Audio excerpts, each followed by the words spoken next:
Chairman Johnson from our PSTA board, taking his time this afternoon to sit with us. So we have just a few new members, so can you just kind of indicate who you are so everybody knows who you are? This is Bill Johnson. Good afternoon. Good afternoon. I'm Bill Johnson. I serve on the council, and I'm the representative of Clearwater to PSTA. Brief story, back in 2001 when I first came on the council, and every April we divvy up who represents who on the different boards.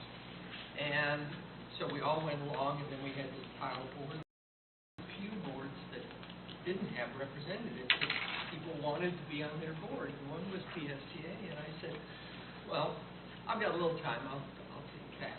And I have fallen in love with public transit and the importance of it and how it can make a community vibrant, sustainable, and really serve the public. And so I'm glad that I've been on it for so long, since 2001, but a couple times off, or I couldn't still be here because you get term limited. So I thank you all for your efforts on this, and I consider this really important. Thank you. Thank you. We appreciate you being here. Did everyone have an opportunity to review the minutes sent out? Yes. Do I have a motion to approve the minutes? Second. All in favor? Aye. Those opposed? That's great. And it looks like Cindy is going to do the first presentation for us this afternoon on the bus advertising program. Good afternoon. I'm Cindy Rafford-Schmidt. I'm the Director of Communications, so I head the Marketing and Communications team here at PSTA. One of the things that marketing has been responsible for is handling the bus advertising program for as long as I've been here. So we're just going to tell you a little bit about the history of that program. We have an opportunity for us to expand that program, adding some products to the mix, and opening up the content policy a little bit to allow us to bring in some more revenue with the program. So PSTA used an outside firm to advertising until about the year 2000, and then two things happened separately. To bring the program in-house, in-house marketing staff sell those ad spaces, and then we also restricted the content of ads to being only commercial. So a company has to be selling a product or service in order to advertise. We added ad size restrictions in 2004 when we rebranded with the new logo and new paint scheme because we didn't want to cover up that new people to really get a chance to see the new paint scheme and the new logo on the bus. Now in 2014, last year, we decided we wanted to try to do some different things to increase the revenue that we bring in for the program. So we hired a part-time salesperson in June last year. She's been working about 30 hours a week and has done a really great job of bringing in some more business for us. Here's some history of the revenues that we brought in. This is just the advertising space. We charge separately for the actual vinyl sticker that goes on the bus, so that's not included in here. But you can see we kind of peaked in 2012 and it started going back down. Last year, staff here was really busy with a couple of other little things you might have, bus service and green light. So we didn't have as much opportunity to sell. So that's when we brought on our new salesperson. And you can see she's doing a good job so far this year. We have contracted a little over $300,000 worth of ad sales. But we think we could do even better than that. We know we can do even better than that. So that's what some of these new opportunities are. So when you outsource, you have the opportunity to increase your revenue while reducing your costs, because the company that you outsource with handles all the overhead. So they have the salespeople, they have the phone lines, they have the computers, they're doing all the selling. They have a little interaction with PSTA staff, but mostly it's turnkey and they kind of go with it. Usually the way those contracts work is you have a minimum revenue guaranteed, and the company guarantees you that minimum dollar amount each year, and over that you get a percentage of it. So here's some examples. Fort Lauderdale has a contract with an ad agency right now for $756,000 a year minimum that they get for bus advertising. But last year, they actually got $1.3 million. Orlando has a $1.1 million guarantee, and they actually received $1.9 million. Hart, a little closer to home, their guarantee was $440,000, and they got $678,000. So if you remember those numbers before, when we peaked at $400,000, these are way over that. Like I said, it is a turnkey relationship with the contractor. They handle everything. They get the vinyl. They sell the space. They coordinate with our maintenance staff to get the ads installed. They send us reports every month and a check, which is nice. The contractor is still required to follow our advertising policy, that policy that says that it has to be a commercial ad that they are putting on the bus. And we still have the authority to review ad content so we can make sure that they're following those policies. These are the products that we have right now. I'm sure everybody has seen these. There's a full back. There's a half side. This is called a King Kong. And then a full size. And if you take two full sides and a back, then you have a full wrap. These are the products that you can see that it's taking up a large piece of the bus. And remember, we reduced our products when we rebranded to make sure we weren't covering up that paint scheme. This was the way that we wanted to make sure we were maximizing the dollars. If we're going to be covering, we want it to be a big ad and be able to charge more for it. These are some of the more traditional products. You have a king and queen and tail. So they're smaller. They don't go over the windows at all. They don't go across the wheel wells. Small little ad in the back. These target two different groups of people. First of all, national ad sales. So that one on the top you can see, and I'm not sure if you can tell, but that's Coca-Cola. So Coca-Cola is going to be doing a bus advertising buy throughout the whole country. They're going to buy the same size ad in every single market. So because we don't currently offer that size, we don't get their business. And because we don't have the national advertising contacts like we would have with an outside firm, we don't get those contracts. So adding these traditional pieces back in allows some of those dollars. These also target the smaller local businesses because the ad is smaller, it's a smaller piece of vinyl. It's smaller, so it doesn't cost as much for them to produce the ad. And then typically, because it's a smaller ad, it is a lower per month charge. So your smaller local businesses have a better opportunity to be able to afford it. So this example here is like a mattress store that could put the back of the box. As I mentioned, our current content policy says that ads have to be commercial in nature. We also prohibit a lot of items, alcohol and tobacco, depictions of violence, clear and political ads.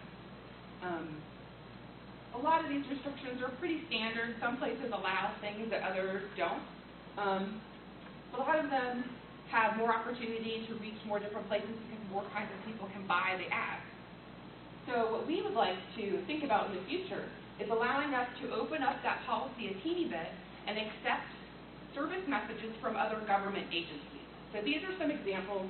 Here's one that says, "Be stingy, only use what you need." It's from Denver Water. H1N1, find a vaccine. Thumbs down, don't text and drive.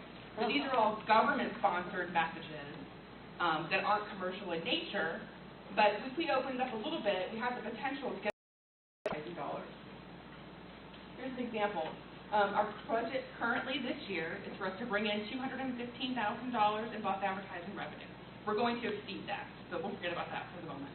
If we were to outsource it, we think we'd get $600,000 easily, $600,000 with the guarantee minimum and a little bit over. It's a little bit less than what Hart had last year, but Hart will accept those messages from government agencies. And speaking with some people in the industry, for a market our size, could bring in another $200,000. And then if you were to add alcohol, you'd add another $50,000. Now, an example of the alcohol ad that we've not just Coors Light advertising on the side of the bus, but you could have Chili's Bar and Grill that wants to have a picture of a margarita. Well, that margarita is alcohol, and we had to tell them, no, I'm sorry, we can't take your ad. But that would open it up a little bit and let us get some more revenue that way. So our next step, the RFP, which is the request for proposal for bus advertising vendors, is out on the street right now. It's due at the end of April, and we expect to go before the PSTA board in May and ask them to approve our choice of vendor.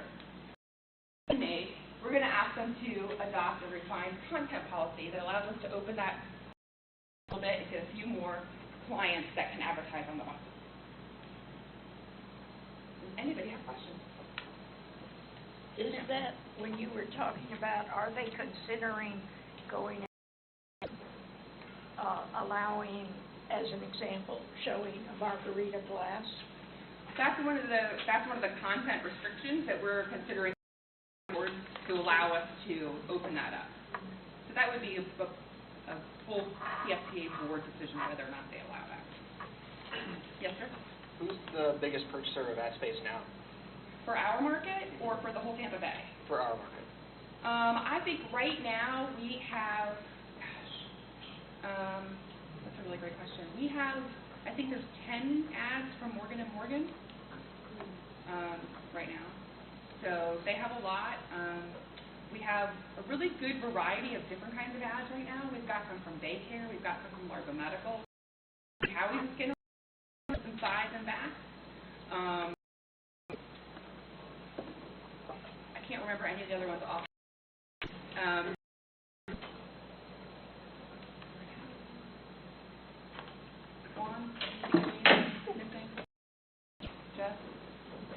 There's lots. I think Morgan & Morgan is probably the biggest one right now. Are they also going to allow advertising from companies, and I'm going to use ESCOT, companies that would be in competition with PSTA? Well, right now, if somebody that's in competition with PSTA, as long as they're selling a product or service, would not be refused. We would allow them to advertise right now if they wanted to. Yes, ma'am. The minimums on the outsourcing. That's part of the bid document. Okay. So part of the package of what they're providing to us and the request for proposal is a sales plan, a marketing plan, and then a pricing sheet where they say what their minimum is for each of the first 3 years and then 2 option years. And usually those will go up each year. And when purchasing advertising, how, with the number of buses we have, how do you determine how many buses an ad appears on, in, or around? There's a couple of different factors that go into the customer making that decision. If they're trying to target a specific geographic area, then we're able to look and see which bus routes serve that area, and then tell them how many buses on that route, and kind of help them choose that way. Sometimes they want a good full coverage, the whole county, not necessarily a specific geographic. If we're on those, we usually recommend the longer routes, like pick a 79 or 52 or a 19, where lots of different people are seeing it through lots of different cities. So it really depends on what their advertising goal is, of how many vehicles they need and where they need to be in order to meet this goal. Yes, ma'am. What have you guys taking into consideration the possible condensation of routes, like not having as many routes, not as many buses, not as much revenue coming in? Part of the document that we put out to them tells them that we have 187 buses available for ads. So if that number was to change significantly, we would go back to whomever the vendor is that's selected, and if it's a significant number, we would be able to adjust that with them. I don't believe any of the changes that are happening will have a huge effect on the number of vehicles that we have. Yeah. Yes, ma'am. But you never know which bus is going to be on which route. You don't know that whatever, in other words, you don't, I'm going to use an example, the old 22 buses, one route doesn't get those buses all the time, and let's get the newer buses. Isn't it first come, first serve on the line? No, it was for a while. They Okay. were first in, first out. Like when they were doing something called stacking, Yeah. where they would line them Okay, up by the bus okay, they size. stopped doing But when that. they redid the concrete, when they finished the concrete project out back, each bus now has its own assigned to a particular route. And they rotate those. There's some complicated formula that scheduling and transportation uses to rotate those around based upon how many miles are in the route and how many miles the bus has on it. So they try to one bus out all the time and one bus not out all the time, so they kind of even out how many miles they're all driving. So you are basically ending up with some of the buses, some of the routes getting the newer, and No, some of the routes getting 22s? no, that's illegal.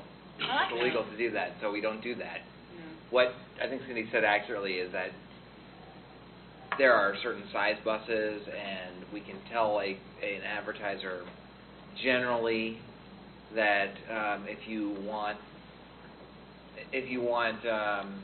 longer routes, we can tell you what routes those are, and we can try, but we make no guarantees because the buses do rotate.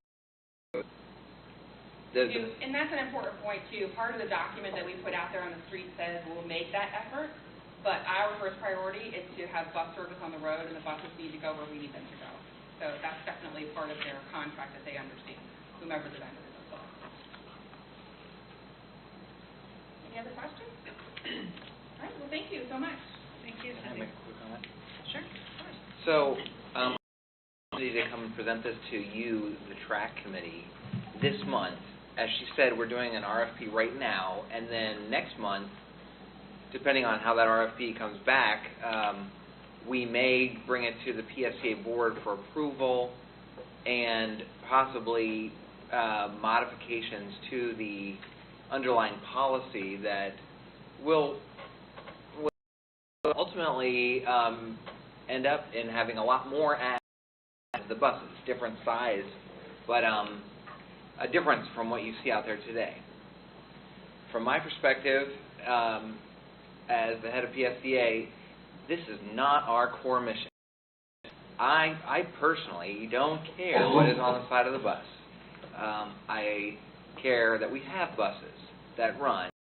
My primary objective is that check, is to maximize the revenue. But I thought that you, as riders who ride the bus, you might have different perspective. And I know that some of our board members, including our chair, maybe have a different perspective. Some of these issues, like the kinds of ads we offer, or, you know, the wraps that block the windows, etc. So that's why I think it's important for you, and I think we'll come bring it back to your committee next month once we know what the parameters are on a specific proposal from a contractor. And then you would make a recommendation to the PSTA board if you on it. Okay, so we will be revisiting this next month? Yeah. If any of you really think this is the worst thing you've ever heard of, and you'd like us not to take $500,000 or something to help out keep the routes running, speak now, though, because we're going to do this RFP. I'll admit, I've never liked the advertising, but that's a personal opinion, because, you know, we spent a lot of money on a pretty paint job, and then we cover it up. And I've seen some of them that were really great, so, you know, as I said, I remember when Wells Fargo, that was really cool-looking ad, and the entire bus was red. But as I said, I think some of them have been very good. I think PSTA staff has done a fantastic job on, I'm going to say, creating the ads. And, you know, as I said, I've only seen a couple of them I don't like, and, you know, that's personal opinion, so what can I say? I mean, you know, that came on board were the attorneys, so, you know, that tells you something along with the billboards up and down the highway. But, you know, as I said, my only thing is, I didn't like it from where, I'm talking about from a point of view, hey, you've got a pretty bus, why cover it up with advertising? But I'm also well aware of the realities of the dollar amount. I wish it wasn't so, but it is what it is. As far as working with the neighborhood associations, I think that it is important to maybe keep in mind that they do need to be Florida beautiful and keep the idea of the city's tourism and clean, friendly looking advertisements. But if it comes to that, yeah, we want to have buses more than we want it to look pretty. So, but more neighborhood associations would be more appreciative if they did have more Florida tropical theme to most advertising. It'd be cool, but I'd rather have them there than not. Anyone else?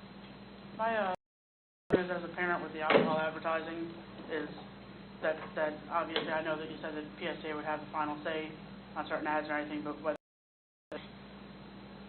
most alcohol ads aren't a big deal, but some could be things that I wouldn't want flashing in my kid's face every day. But on top of that, I do like if you do advertise alcohol, it's better on a bus when you're not drinking and driving, which is something that we all should be doing, especially college students as myself. Like, I don't know why kids my age aren't using the buses when we're going downtown more often. But I think having alcohol on there is like, oh yeah, we should try that. Yeah, and makes me feel a little more friendly about getting on it when I might be having a few. Good. Chris? This might actually be a Cindy question. You talked about the outside of the bus. Are there spaces inside the bus too? There are spaces inside the bus, but they're minimal, because we have so many of our own messages that we share as passengers. So what we decided is that we're not going to sell the inside. So there's some in there now, and those contracts will eventually expire, and then they'll come out of the bus. But then you'll just start to see just PSTA messages or just messages with other agencies that we're wanting to partner with to share messages with passengers. So we're not actually selling those ads as part of the contract. Screen with rolling ads. Not yet. Not yet. If they allow alcoholic ads, I realize some of the Jolly Trolley ads are as far as, various destinations and things like that. But, a lot of the Jolly Trolley, the weekend thing is, as I've said before, we'll catch from Island Estates and go up to Dunedin. We can have the third bottle of wine or, the umpteenth bottle of beer, and we can get home without driving. So as I said, I don't know if alcoholic ads on the bus would increase the perception that it's okay to stagger on the bus and stagger off. I've seen them stagger on the bus and off and into a car, though. I don't know.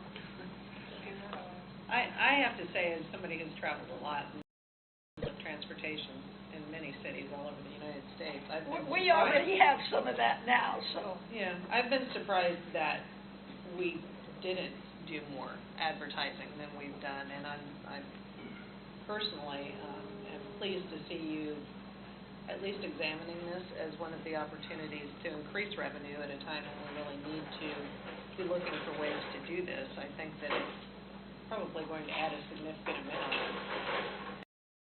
late over the years, so definitely worth looking at. I think the alcohol issue is probably not very extreme as long as the buses.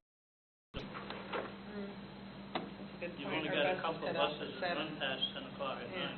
it's true. I know when we used to go to Ocean City, Maryland, they run every 15 minutes all night long, and you can stagger out of the bar and get on the bus and go home. I like the idea of advertising, so.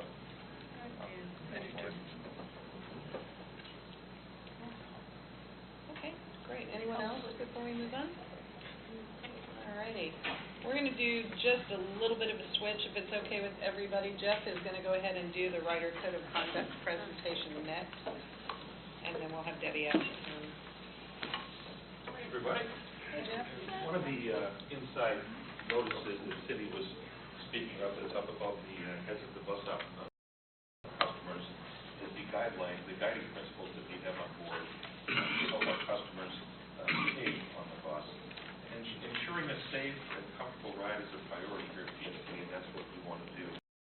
To do that, a few years ago, we took the TAC committee and the bus operators, and we got together and took some of their input on what some of the things were that were happening on the bus that they thought needed to be posted on the bus for guiding principles or courtesy guidelines, as we call them.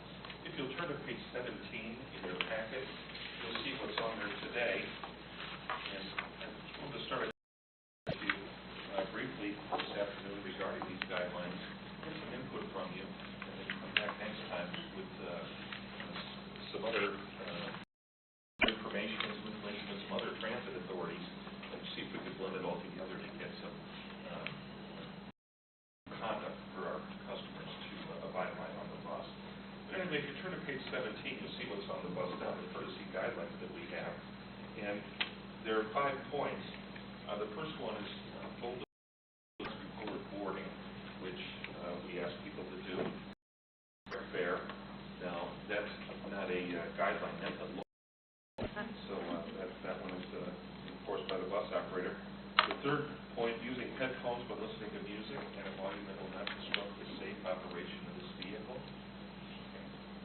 And the fourth one, do not use rude, abusive, or vulgar language that disrupts the safe operation of this vehicle. And then finally, the last one, refrain from eating, smoking, or drinking on board the bus. So these guidelines are going to change, as I mentioned, and that's where you come in. And I'd like this evening to take the next few minutes to give some feedback on some recommendations or additions that you may have to something along this line for a code of conduct. So I'll turn it over to you for the next few minutes to see if there's anything you want to mention right now at this meeting, or if you don't have anything to mention today and you want to mull it over a little bit further, you can certainly email me, and I can add to those as I get them. Is there a way to indicate on buses like the one behind you that have different entrances and exits that you would board in the front and disembark through the rear doors so you don't have so many people trying to squeeze out the rear as out the front as people are trying to board? Yes. There are signs that are being put up inside the bus, and I believe we have some in the front of the vehicle. No, you know what, I'm probably thinking of years ago. I haven't seen them up there in a long time.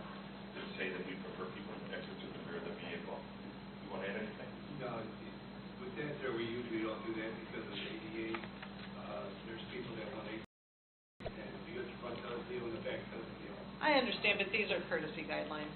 I mean, it's not like it's you're enforcing it or you're going to require people to do it. I think that it would fit under a courtesy guideline more than it would for the bus. You know what, one of the biggest complaints from some of the riders that have been riding for a long time is that happens. People rush on the bus while they're trying to get off. So the operator would be prudent to ask the customer outside to either wait till the people exit, and then of course. They do. It's just, I think it's a flow, it's a better flow, I think, if you, it turns around the stop quicker, I think, if you have that flow going that direction. Yeah, exactly. Obviously, with the exception of someone who would need to use the ramp, but. Or a bicycle. Well, one thing that Elaine just said, which certainly I would want the track committee to provide feedback on this, is as you see, these are called courtesy guidelines, which, maybe might be perceived as somewhat kind and pleasant, but there are other systems out there that take a much harder line on rules and code of conduct of the riders. And we're going to give you some examples from other systems out there, but the classic example is, I think, in Hong Kong or Singapore, if you chew gum on the bus, you get thrown in jail. I mean, and PSCA, Pinellas County maybe is not the same as Hong Kong, but maybe you as the track committee want a little bit stronger wording than these courtesy kinds of things. Obviously it's how you enforce it, but that's what I think the riders are about. What would you guys constitute safe operation of the bus? Because most of the things I've heard with people listening to music or watching TV isn't really that they're bugging the bus driver, it's the passengers around them that don't necessarily want to participate or whatever TV show or music they're listening on to, kind of across the bus. Yeah. How about the 6 people on the bus that are talking on the telephone? Loudly. I mean, you don't care what they're talking about, it's none of your business, and most of the time you don't want to hear it. I would say full strollers and cars before boarding. When my was riding the bus, you weren't allowed to get on it if you didn't have. They didn't allow us to get on with, and I would say majority of the time people get on the bus with the stroller open now. Yeah, we have a lot of mixed opinions about this. Sometimes people feel that it's easier for the person boarding with the child to keep it under control, push it on, push the stroller up on the bus and get it back to the seat, and take it out and hold it up lock. But that's All right.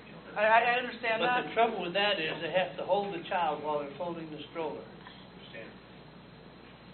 Plus the fact, I had a lady on the bus today, and she was very nice.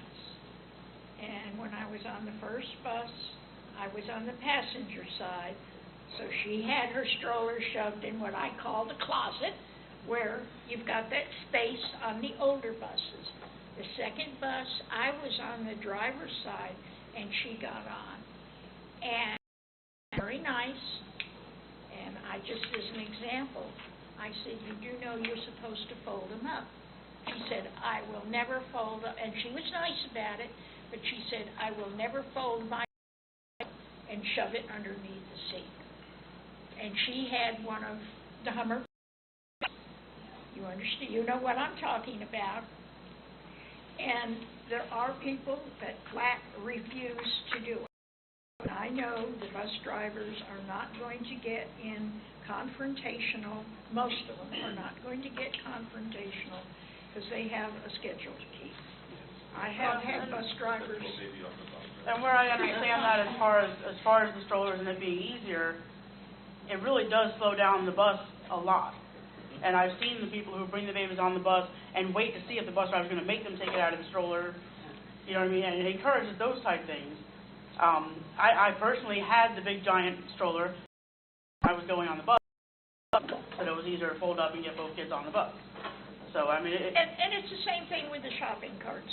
You're going to tell somebody, little old lady with her weekly groceries, that she's got to take all her groceries out of her cart, stack them on the seat, and fold her cart up. But my only point, I'm not going to, that particular one, that it being on the bus, is really just telling people who already know.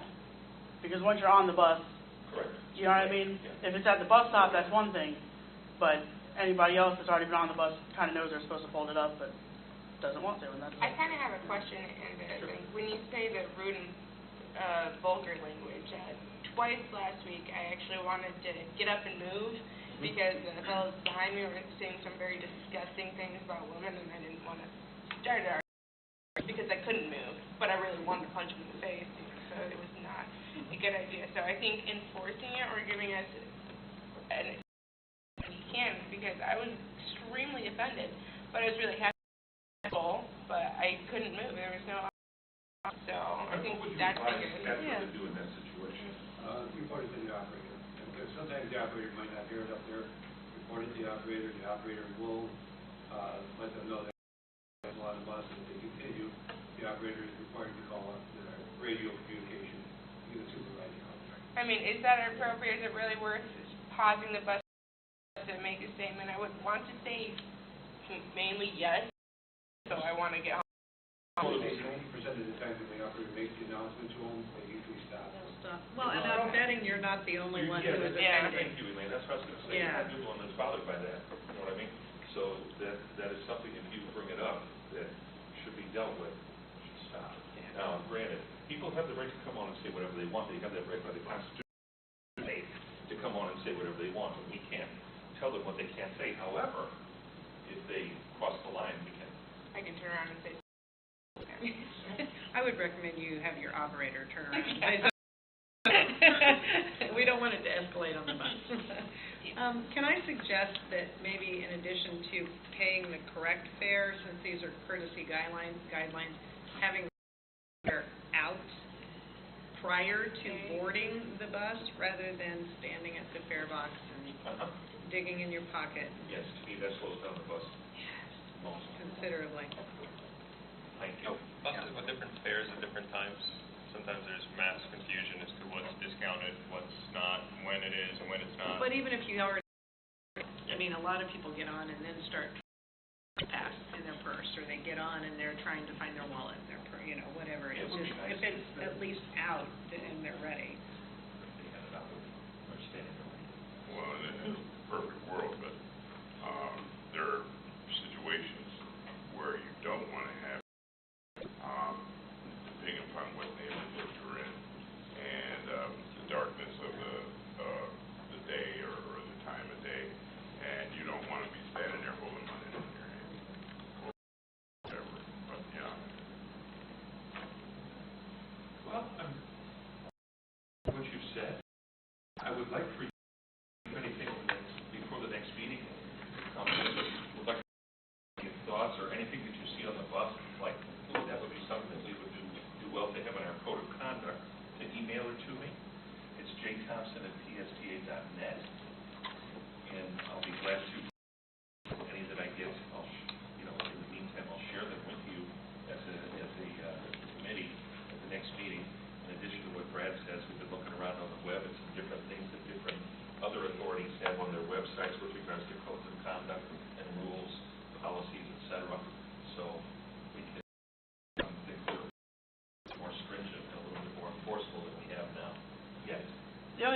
I think, which to me seems common knowledge, but please move your bags and objects from seating so people can sit down.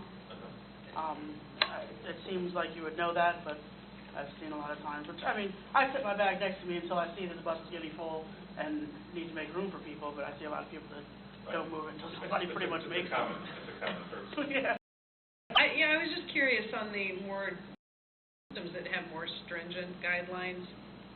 What are their repercussions? Do they put people off the bus if they don't fall into line, or? Yes. And is there maybe something we could do as a hybrid where something like this might be courtesy, but we also have certain policy that will get you thrown off the bus? I mean, we have you know. certain things that we can talk about that we don't Right. talk about. Okay? And Certain maybe things make when we them stop the clear. bus, that we call the authorities. Certain transit authorities have their own police. For example, Seattle, Washington, they have King County, they have their metro police out there, and they have, hey, if you try to get on a train and you don't want to pay the fare, we're stopping the train and you're going to be arrested right here, period. That's it. Okay? But, we depend a lot on our local cities and counties and stuff for police response to things like that. So we want to call in for things that are, that get to a certain line, and we don't tolerate it anymore. Repeat offender on a fare evasion. Okay? We're very considerate of people who don't have the fare. We would let them ride. Okay? However, if it becomes a repeat problem, then we've already addressed it, and we draw the line at that. We don't run a free service. Right. Okay? That's just something along those lines. Some systems have, and we can go down this road, I don't know if they would approve it, but some systems have gotten like state or local ordinances passed. So beyond the fare, which is pretty standard to have that being a real law, but like rude and discourteous, you can be arrested for that in some places. And does mean stopping the bus, if you go down that road. What we do now is you can be kicked with approval from headquarters here. You can get someone kicked off, and then I think under circumstances, you can be banned. Trespass is what we call it, yes. We trespass from the system. Yeah. Can I ask you, is there a reason why we're changing the encouragement guidelines and being more stringent? You said more stringent. Is there a problem that we might not be aware of? That's why we're kicking it around with the riders here to see, what your opinion was on that. This was a subject that was brought up how many meetings ago? I mean, I heard this subject come up before from a couple of the members, so we thought this would be a good time to talk about it. And Mr. Earl, we're not suggesting, you may feel, the track committee might feel comfortable with our current policies, or maybe even making them less, I don't know. It's totally open. We thought it was your request, the track committee's request, to look at a rider's code of conduct. And I know that, sir, you wanted to also look at the operator's code of conduct, but, and we're going to present that as well, but it's what you all, if you think there's a problem. If you think everything's all right, it's fine. Yeah. I personally feel that people are going to be courteous or they're not. Right. And what you write up here isn't going to make a whole lot of difference. The only place I can see it making a difference is for new people riding the bus, in which case I think it would be better placed at bus stops before they get on the bus so they know, oh, okay, so I have to have my fare ready and this is how much it's going to be. Okay. And other than that, I think my personal opinion is it's okay to have there, but it's not really going to, in my opinion, change people. There is evidence out there, and reports have been done, that to use GW's term, a more stringent code of conduct does have an effect on overall, you're right, people are the way they are, but if this was worded, I don't know, much more legalese, like, do not do this, and stuff like, in language like that, and then the operator took a different tactic dealing with these kind of issues, over time, that would have It wouldn't be perfect, but it would be more stringent than it is today. Right, but that isn't what we're talking, that's not what this is, right? This isn't about the bus drivers enforcing it, this is about just posting these things for people to read, correct? No, and whether, if you think we should be more enforcement, yeah. Okay, and okay. Well, I think that if there are stringent guidelines on what will result in expulsion posted on the bus, then if something happens, like the situation that happened with you, it then gives the operator, once they have the permission to do whatever your procedure is, it gives them something to start that conversation with. You know, here are the rules that you have to abide by when you're on the bus. You, saying to the people that were being offensive around you, you crossed this line, either you stop, or as it's posted, you'll be expelled from the bus. It gives the operator a little more authority to act on. But I think it would be more open to the public. I'm a hairdresser, and I encourage my clients to go out and try the bus on a Saturday morning, and their number one complaint is that they're scared of the bus. And I think that some more codes of conduct, encourage things, would help them feel safer about it, and that they would try it more often, and we might get some revenue out of it. I ride the bus every day. Every day. I ride the bus, and then I ride the bus to Tampa twice a week. And I spend about 3 hours every day. I've had about 3 incidents in the last 6 months with, like drivers and, like passengers. I usually don't see drivers should know better. But, it's like I really don't see, and then that a mail, and that may be, okay, wear my earphones and I just tune out or whatever. But I really any problem as to where we would have to get more stringent. There's always going to be people who sneak beer on the bus or drink on the bus or whatever, and then it's like they get what they deserve, basically. Solid driver, it's like you got to put that guy back there or wherever. But I don't know if we should arrest people for chewing gum. Yeah, I would say. It might be a little extreme. Well, I don't know if it's necessarily getting more providing more notice to people that are on the bus, just letting them know that there are guidelines. I mean, they're beyond common courtesy, like we said, like moving your bag or something. Just, for example, you're not supposed to eat on the bus. A bag of peanuts doesn't bother me. Someone hot, that's really obnoxious. And some people just don't think about it. And I would say, if you get on a bus and somebody's sitting, it's like in the aisle seat, and they won't move over, then you have to stand up or whatever. I think that there should be some guidelines about people that move. The 2 seats, they're just paying for the 1, and so so you should be able to sit down. But a lot of people do not move and let you sit down. So Crawl over them. yeah, so that that should be done. Maybe. Well, I would appreciate it a little further at the next meeting, and we'll go over a few more things, and we'll see what we see on the internet, and see what other things you've come up with in the interim, okay? Jeff, I think Chairman Johnson had something to add. The question or the comment that came up was people don't feel safe riding the bus. I think that's something that I would appreciate your sharing with the rest of the group as far as opening the buses up to more people. You're using it, you feel comfortable using it, but what are those things that somebody else may hesitate using? And maybe things can be corrected.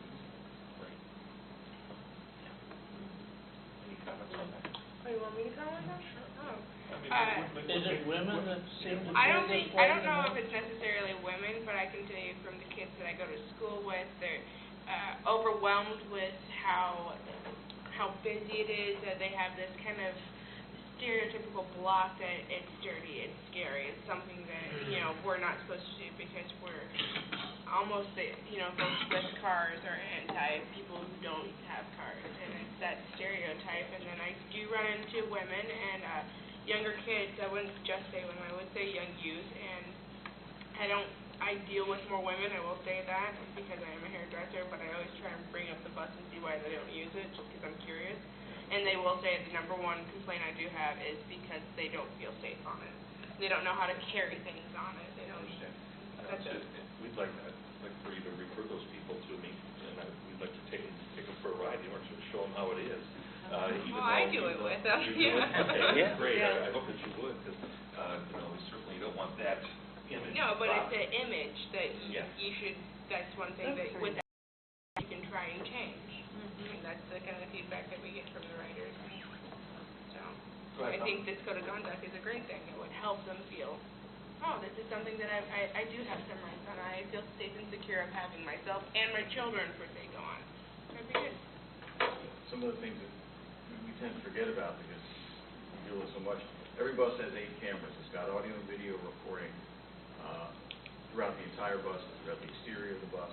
There are also several manners in which the bus operator can contact emergency response and/or immediately, and very, very quickly. It is much safer than people think of. The measures we have in place now really do make it much safer. And if anything does happen, even on the outside of the bus, it doesn't happen inside, we work very closely with law enforcement. Market that. Posted on the bus that there's surveillance? Because I would think, like you just said, just knowing that there's someone watching. I feel more secure now. I didn't know there were, that. I mean, as long as I've ridden, I didn't know that until, I can't even remember, I called James about something, and he said, oh, I know what it was, but he said, we'll pull the video, and I said, there's video? I had no idea. Yes, there is. It's posted on there that says it's under surveillance. Huh. It's not very, I think if you look on, when you go on the bus stand, look up on your left by the door, I think it's on the rail or on the panel Yeah. right there. When It you come says- in. I noticed one, but I didn't know you had like It's 8. Right. I think that's it. I correct. think it's, Yes, I but think it is. I think the safety perception increases if someone's aware of how. I mean, just saying that you're under surveillance, that could be the operator sitting in the front seat, Yeah. looking in a rearview mirror. I think understanding how in-depth it is really might change that perception as I well. work with a lot of homeschoolers. That's where my and their number one complaint is also that they don't feel safe. But now that I'm like, there's 8 cameras, like that's a good thing. It's what? audio. They'll be fine. And audio. And audio. That's a big one. We can find those guys that were being offensive, right? Yeah, right. We hear what they're saying. Mhm. You know, when you're in this conversation on the bus, pull off that video, and we can listen to what they're saying. You know what I'm saying? It And would then be we can quite take educational. action. I have to remember down the that. line. Well, and they certainly can't refute that. I mean, they can't refute your claim. They can't turn around and say, oh, we didn't say any of that, because you have proof. that Having they- some of those messages on the inside boards of the messages that the PSA is saying, that would be handy because they not to misbehave when they know they're being surveyed. Mhm. I'm That's very saying, true. saying you may be under video surveillance. Yeah, like Yeah, where the video ads and are audio. now, where those ad boards are, putting something up there. Yeah. Yeah, when they announce every block where you are, Yes. You may be under surveillance, surveillance, under this Eliminate one of those and slip one of those in. I know that along the same lines that me as a parent, my children on the bus, there are certain routes that I try to avoid due to discussions and the behavior of the people on those rails, which the bus riders can only do so much, 52 mostly. You mean when some of the middle school kids get on? No, I'm more thinking about the people talking about drugs and all that stuff, and Prostitution. the people that are people getting out clearly, of jail. but, you know, it's not anything that you wouldn't be subjecting your kids to in general public. It's just that it's the general public concentrated onto one bus that you're sitting next to them and you can't get away from them unless you get off Treat the it bus. more like a library. Well, my kids, I just have them they wear headphones when they're on the bus now anyway. Thank you. Thank you, Jeff. Appreciate it. All right, we are going to revenue policy. Next with Brad. Brad, it's gonna be a tag team effort, Brad, Debbie, and Ross.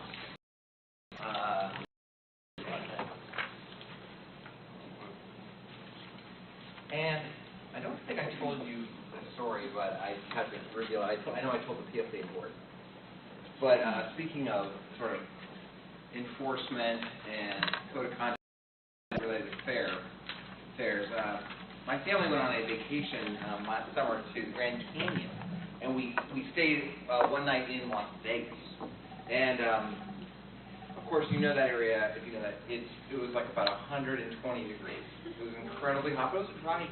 So anyway, and then on the Las Vegas Strip, there are double-decker buses that operate up and down there, and I've been told that's the only profitable one of the only profitable transit lines in the United States, because it's $6 one way, cash only to pay, to ride it, per person, if you're 2 years old or 102.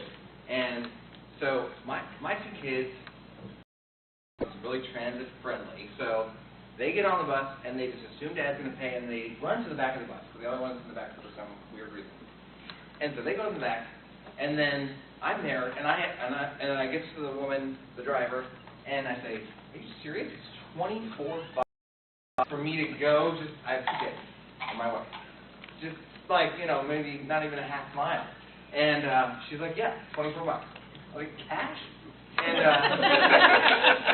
so I was not, like you said, prepared to pay this. So I did have $24. And there was a whole bus. It was really packed. The bus was already packed, and there were a ton of people wanting to get on this bus too. And the other people were like, "Are you serious? It's $24?" Anyway, I put the money in.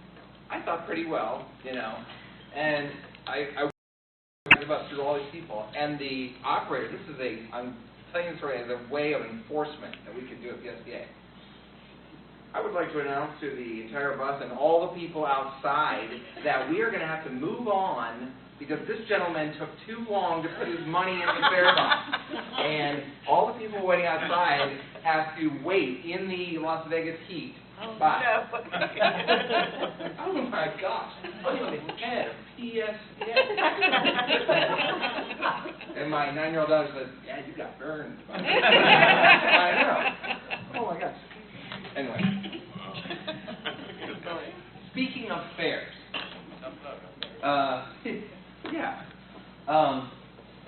This presentation that, again, I'm just going to intro, and then Debbie and Ross are going to talk about it. As we discussed with our plan to move PSTA forward, we talked about it some last month, following green light and to set us on a new direction. One of the issues that we're going to recommend is a fare increase, or a way, let me rephrase that, a way in which we might generate the appropriate amount of revenue from fares.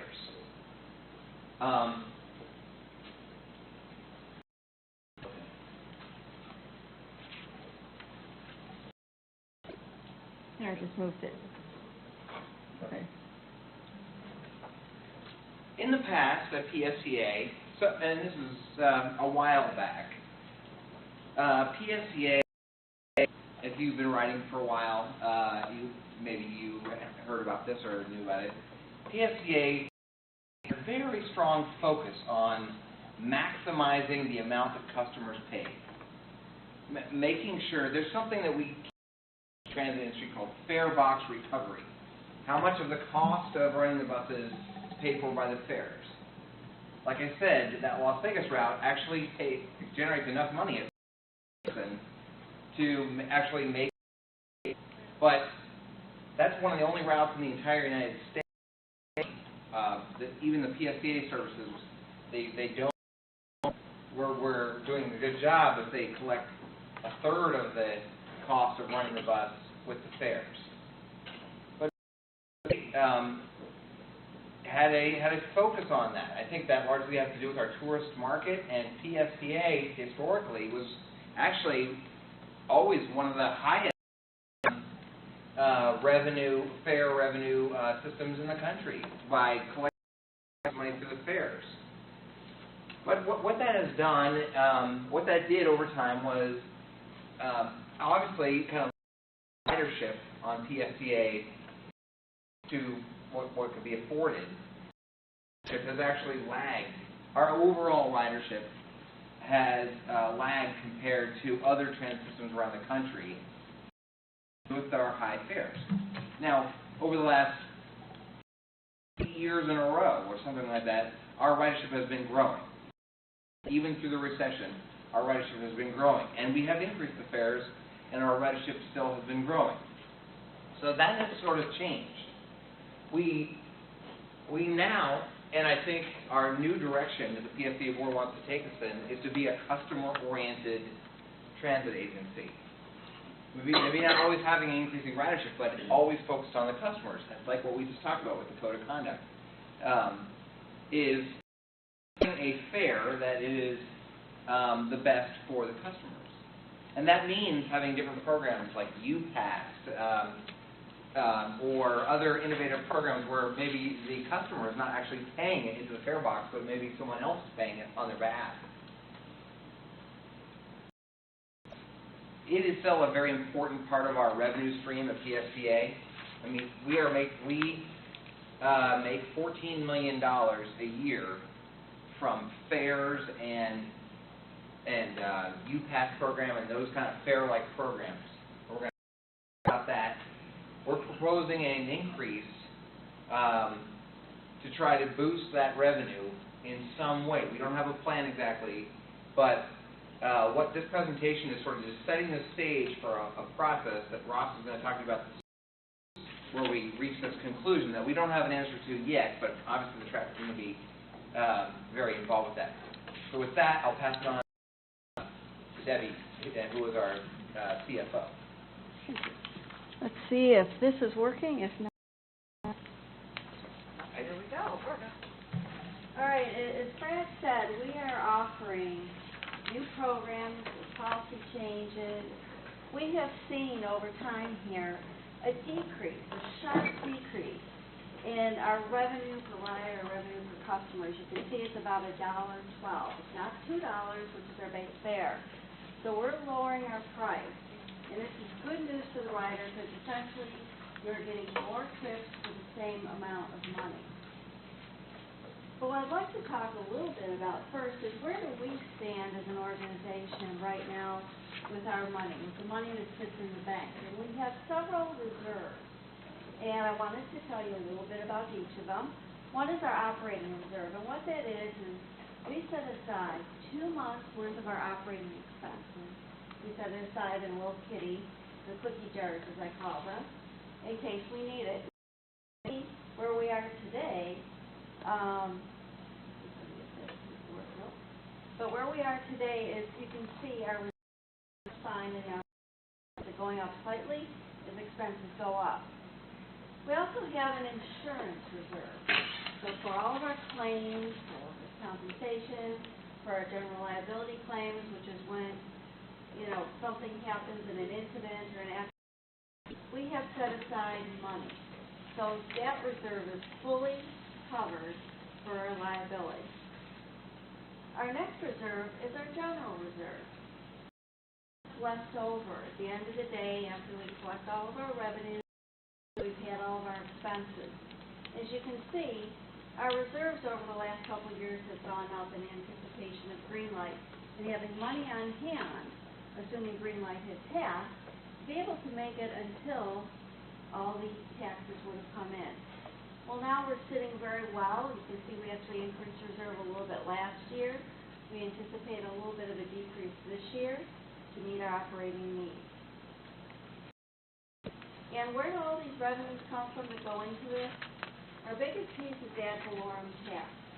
The second piece, as Brad mentioned, which is very important, is about $14 million worth of our passenger fares.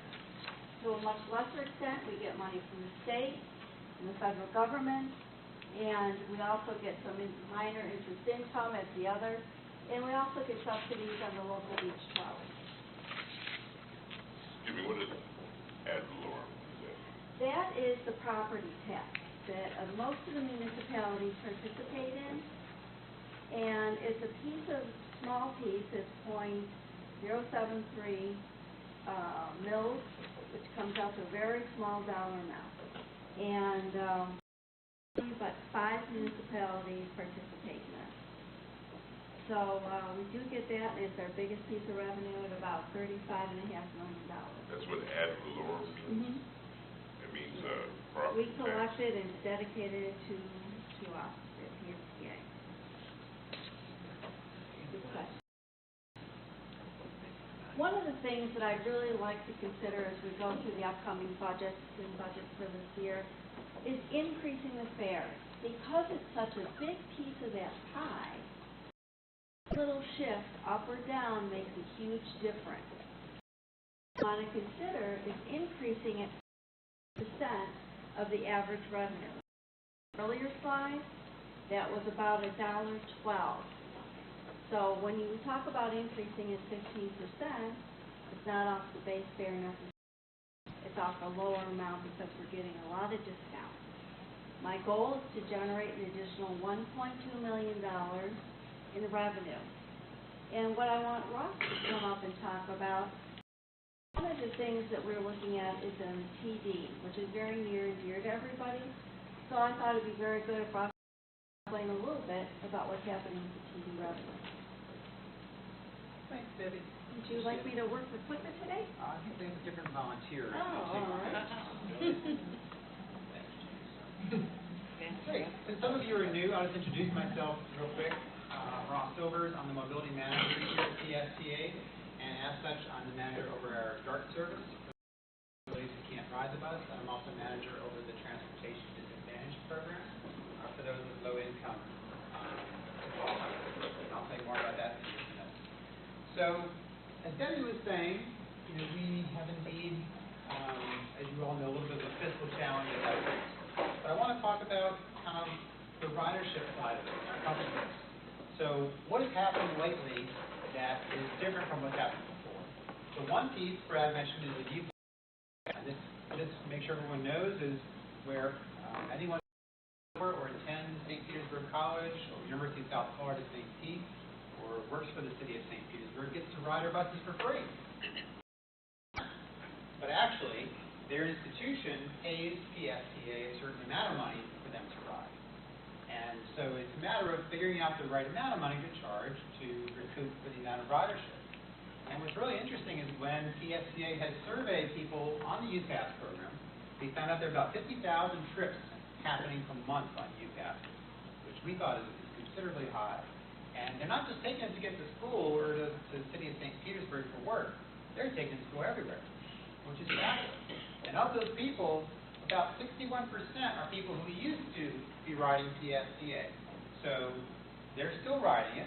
And of course, the revenue challenge is the money they used to put in the fare box is not going in anymore because they ride for free. But we're getting some money from St. Pete College or whoever, where they're affiliated with. And so that helps to compensate for it. We also have 39% of riders who have not been regularly riding PSTA before, which is also fabulous because they're choice riders. They weren't using it before. They had some other way to go. They're saying, hey, I'm going to try this. There's no cost to me. What have I got to lose? I'm going to give it a shot. And they find out that those myths that they've heard about, oh, it's not safe, it's all dirty, it's filthy, it's not whatever, all those are myths. And they find that out by trying it because someone else who they knew, like you, told them, hey, you can try it. It's not so bad. And so that's happening as well. And of course, they're also coming in also on St. Pete. And the trick is that we're going to try and go back to St. Pete College and USF and see if we can get a little bit of increases from them in the amount of money in the contract to help compensate for this wonderful success we're having. The other part of it is the Transportation Disadvantage Program, which has also had great success lately due to some changes that we made to it. So we'll see what those are all about. On the Transportation Disadvantage Program, it's really for people to meet 3 criteria. They have to live in Pinellas County. They have to not have another means of getting to their life-sustaining trips, like going to work or being able to get food. And they have to have a household income below 150% of poverty. So So these are the criteria. It's a state-funded program through a grant. And so just as with UTAP, money from the college, and that helps pay or subsidize for the riders' trips. So the same thing with the Transportation Disadvantaged Program. We get money from the state of Florida in the form of a grant to help fund our being able to provide this service. And so by doing that, we've been offering people a bus pass, a monthly pass. Instead of paying $65, they're paying $8.25. So it's a tremendous discount. These, of course, are for the folks who are at the lowest end of the income spectrum. So we're working with a lot of agencies who serve the homeless. We were this Saturday out at the stand down for homeless veterans, and there are a lot of people who when they found out when that program came up and shook our hands and really said thank you. But it's such a lifeline for them. It's not a choice. They're not choice riders. They are desperate riders who see this as their lifeline to independence, their lifeline to a better life, their lifeline to survival. So it's really a vital service for them. So we love the fact that we've seen the ridership increase by so much. I mean, so many more people have service now. It's just a matter of making sure we can financially sustain it. We don't want to cut it off. So here we can see the ridership and see how much it's increased. You can see that the monthly passes have gone way up in the past year. We also have a 10-day pass for 5. And I'll tell you about in a minute here is we gave people a choice and said, instead of telling people, okay, you have to get a unless you meet certain criteria, we said, well, what do you want? And they said, are you kidding me? I need to go everywhere all the time. So they all chose the monthly pass.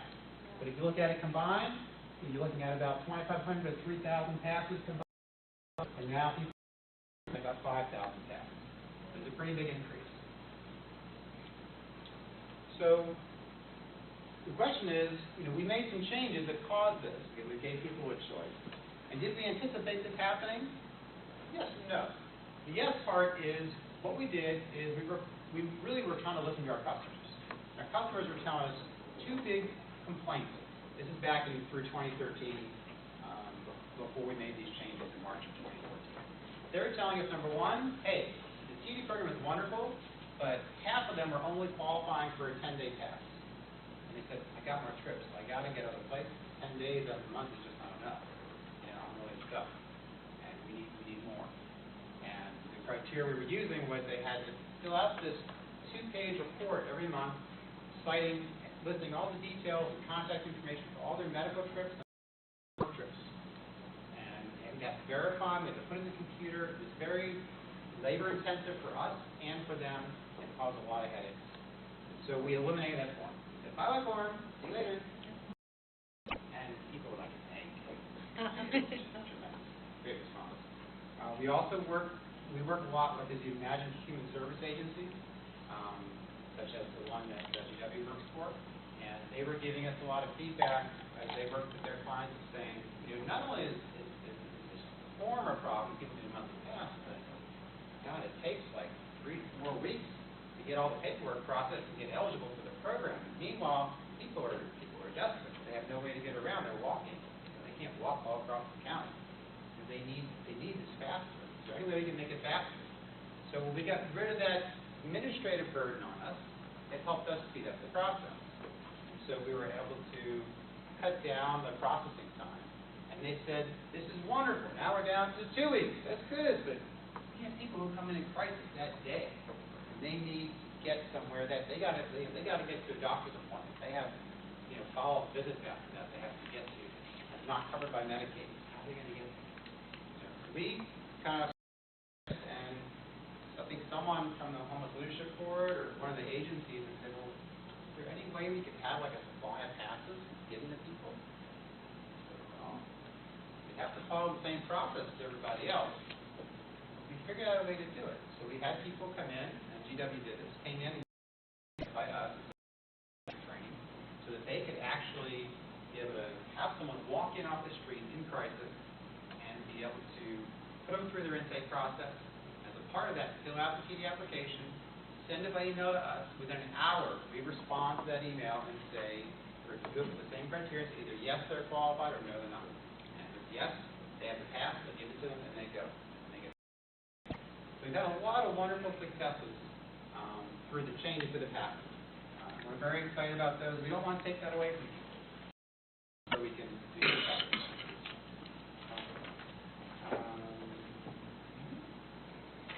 Okay.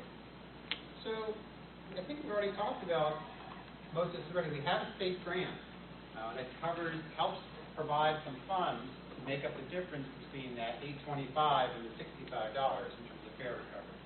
So, because obviously those customers are getting over a $50 discount on their fare. Unfortunately, it doesn't cover enough to cover the volume.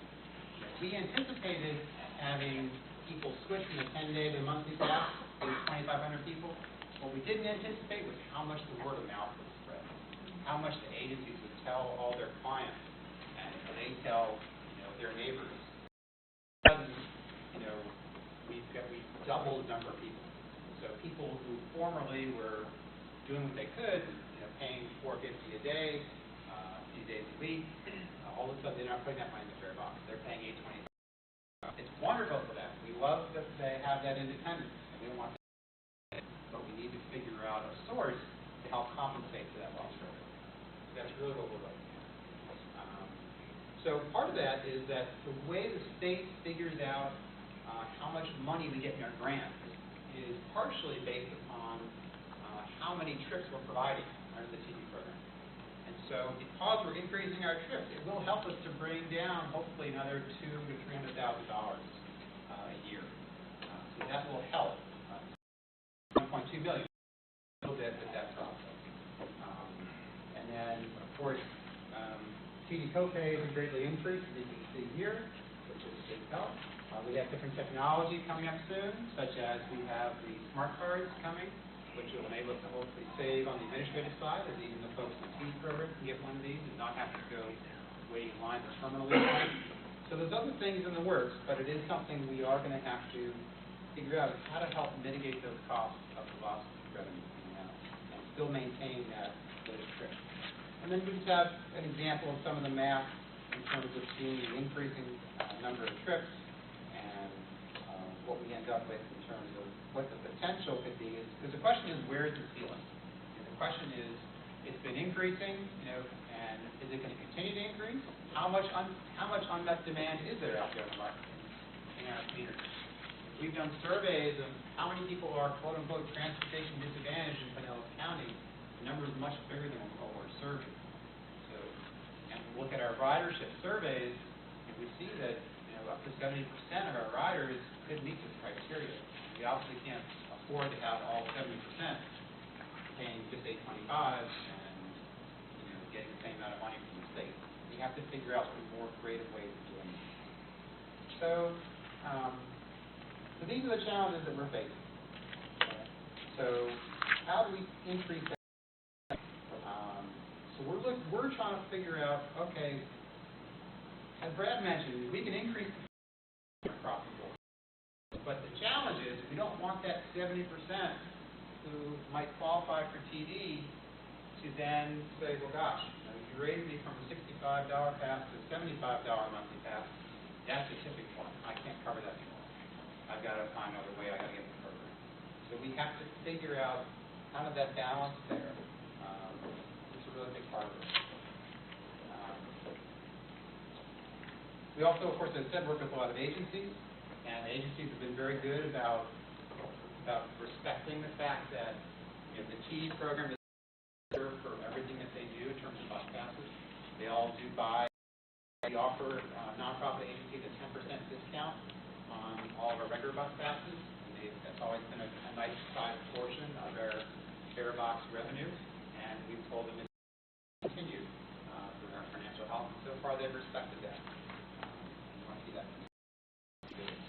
And then, of course, these are just the folks who are in line every month to buy their passes.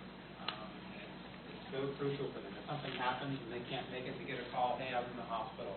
I couldn't make it there about the 15th. Is there any way I can get my pass? We work out a way to do that. So it's really critical to their independence, and we want those rides to continue. So how are we going to do it? That's the question. How are we going to? We don't know what the answer is, and there's no magic bullet. But we are thinking that if we work with everyone together, if we work with the community, if we talk to you, if we talk to members of the different nonprofit agencies, the Homeless Leadership Board, and we have formed a committee. There's a group called the Local Coordinating Board, which has oversight program from a policy perspective. And we have our own PSTA board members, Patty Johnson and Brian Scott, who are on that committee. And we're on part of the LCD. And together we've formed a subcommittee to focus specifically on this. We already had our initial meeting talking about the issues and just trying to gain a awareness of what's happening and get people starting to think. So it's all part of the thinking process. It's all part of trying to get ideas and feedback so we can make sure that we achieve this goal of being able to continue to allow people to have the rides that they need, but also make sure that we're able to pay for it and keep all the buses open and service for everyone. So I just want to encourage all of you that this is a process we're going through. It's very deliberate, and it's one that we're going to make sure engages the whole community. And if you think of anything today, tomorrow, anytime between now and September, when we expect to have public hearings and eventually vote on the change to the program, I really welcome your ideas. No matter how crazy out of the box thinking it is, there's a way you can think of that helps to increase our overall recovery rate of fares.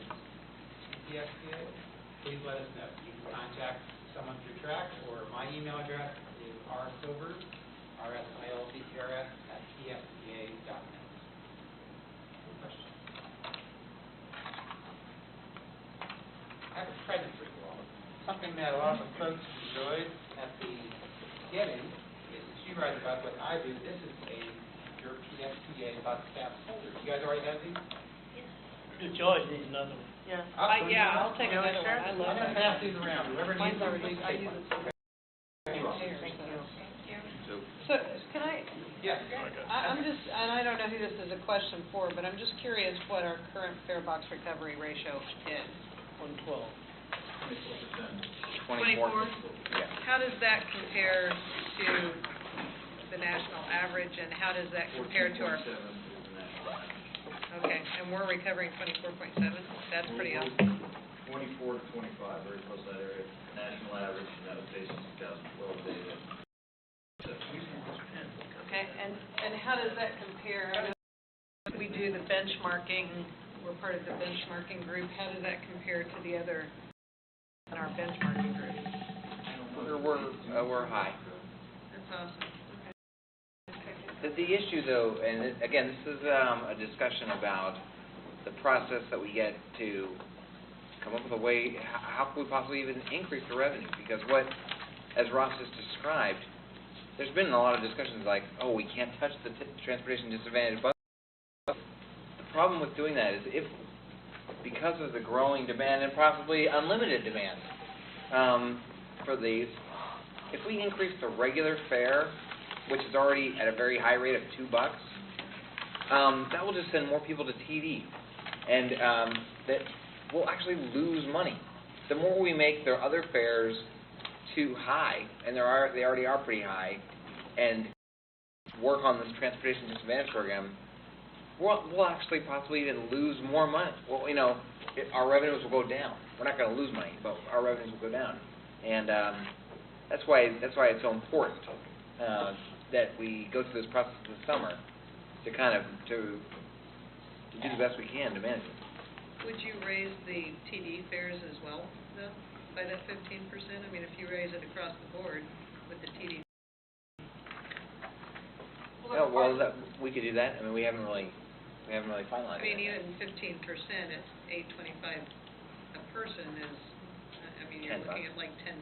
So I knocks it out of GW. You probably have a better idea of whether that would knock it out of the range of some of the people who really need it. I think the $10 would be reasonable. I think it's very reasonable. I think so, too. I don't know why it was $10 to begin with. I think anything more than that might be an issue for a lot of people.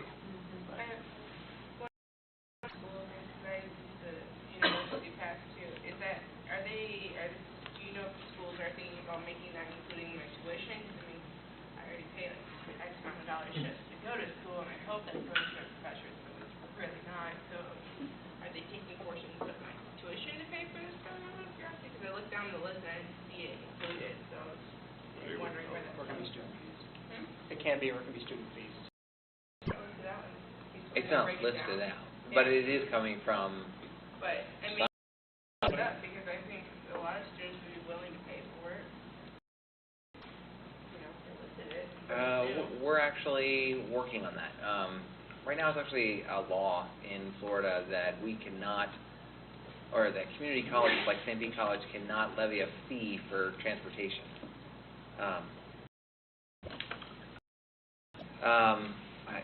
The reasons for the rule, but St. Pete College is paying for it out of not a separate fee on your bill, but out of their other revenues, maybe your tuition.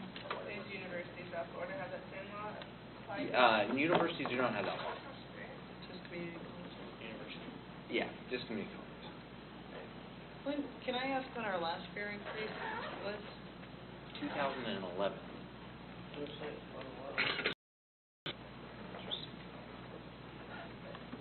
We have one more quick presentation, just to update about our service changes that some of you have talked about.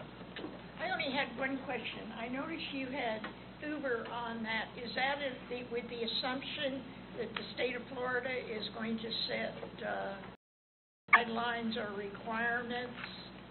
In other words, requirements, background checks. In other words, is PSTA considering contracting with them like they do with Yellow Cab now? Yeah. But then they would have to adhere to the same guidelines. Right. Cab have to pass the same criteria. You just couldn't, well, I'll go get it. Let's pick up some money today by going online. Right. That does assume that Uber does not get legislative written out of existence or anything. I've been following that a little And bit. they would have to follow the DART policies. Heather, I apologize, I almost missed you. That's all right. Take it away. Good evening. Last month, Chris Cochran was here and presented to you about our method for evaluating our route performance. And that method consists of two screens. Screen one being more of a quantitative assessment, looking at actual data from our system and ridership data, cost data, fare revenue. And then a screen two that is a more qualitative assessment upon the results of screen one. So last month we also presented a few of the lower performing routes information on those. You all had asked for more information to be brought back on that qualitative assessment and to be included. Would want to do anyway, moving forward, and changes that could come about for some of the lower performance. So I wanted to go through that process, and basically we take the results of that screen one. So we have a list of routes that are higher performing and lower performing. And then we want to, at first, look at our previous planning, our bus plan recommendations. A couple years ago, we completed a very large undertaking, a community bus plan that evaluated our entire system and the bus component of the Greenlight Pinellas plan. So that plan is still around, and so, or not as current as it was 2 years ago, but we still want to look at those recommendations. And it had a series of recommendations for the higher performing routes to streamline those routes further, to increase the frequencies, to increase the hours of service, and ultimately improve the routes and gain more ridership. It also had recommendations for our lower performing routes that could be redesigning the route, realigning it, combining it with other routes, improving performance in some other way, et cetera. The next step is really to dig down a little deeper into some of that qualitative analysis, to look at the community we serve, the area we serve, the people that are along the route, the number of jobs along the route, looking at what community goal the route is set to achieve. Is it looking to improve economic development, to just community revitalization, tourism, and then to gather all this information together and come up with some options for how to address the low performance on the route. once we have some of those initial options, we are going to conduct public outreach. We will go out and survey riders along the affected, talk to riders about where they're going on the route today, where they might like to see it go, their travel patterns. Also, community outreach with neighborhood groups, any community organizations in the community that the route serves.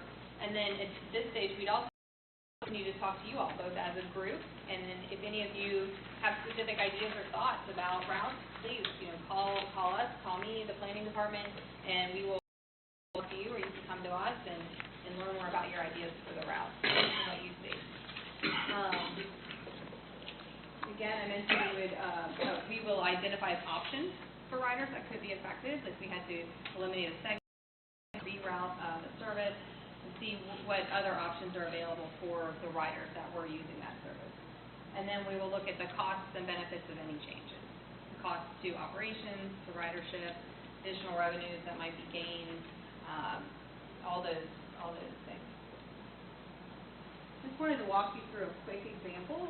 The East Lake Connector service is one of our lower performing routes. So first we did go to the bus plan and say, are there any recommendations to improve service along this route? At the time of the bus plan, the connectors were fairly new.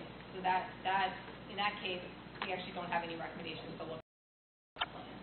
So the next step is to look at some of that additional qualitative data. We've already started that, but we have more work to do.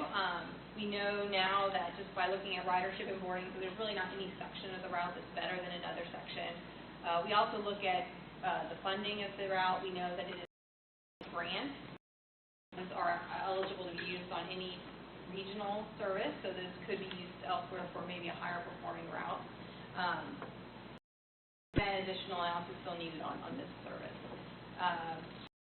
We will be going out and surveying the riders on the connector, as with all the other routes that could be affected. And as I mentioned before, trying to find out what they're using the route for, how the service is working for them, and maybe what can be done to improve it.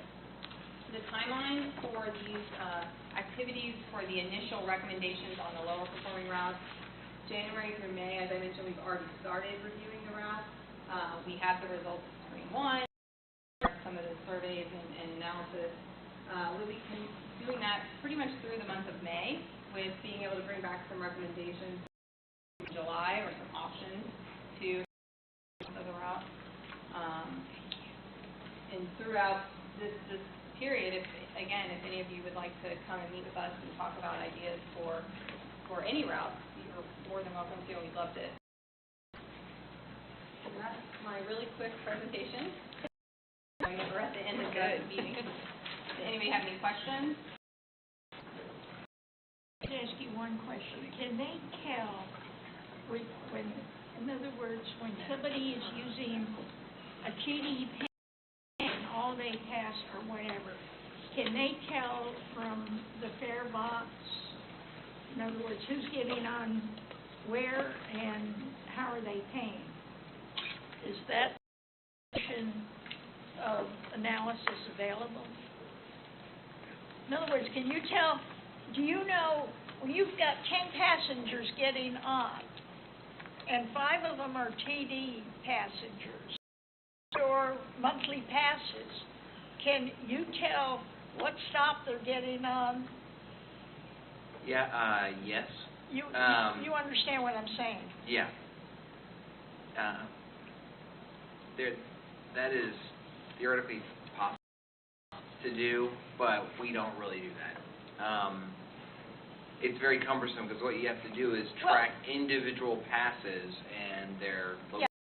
I didn't think the machine was that sophisticated. No, but we have the automatic passenger counters. We have Chris Cochran, our you last month.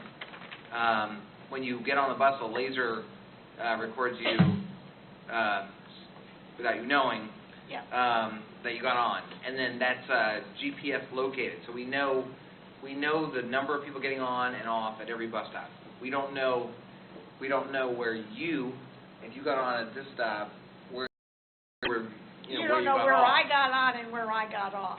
That information, the best information we have on that is the surveys. You don't know if 10 passengers got on Which 10? You don't know where they, in other words, where those particular 10 got off. Exactly. All you know is that 10 got off somewheres.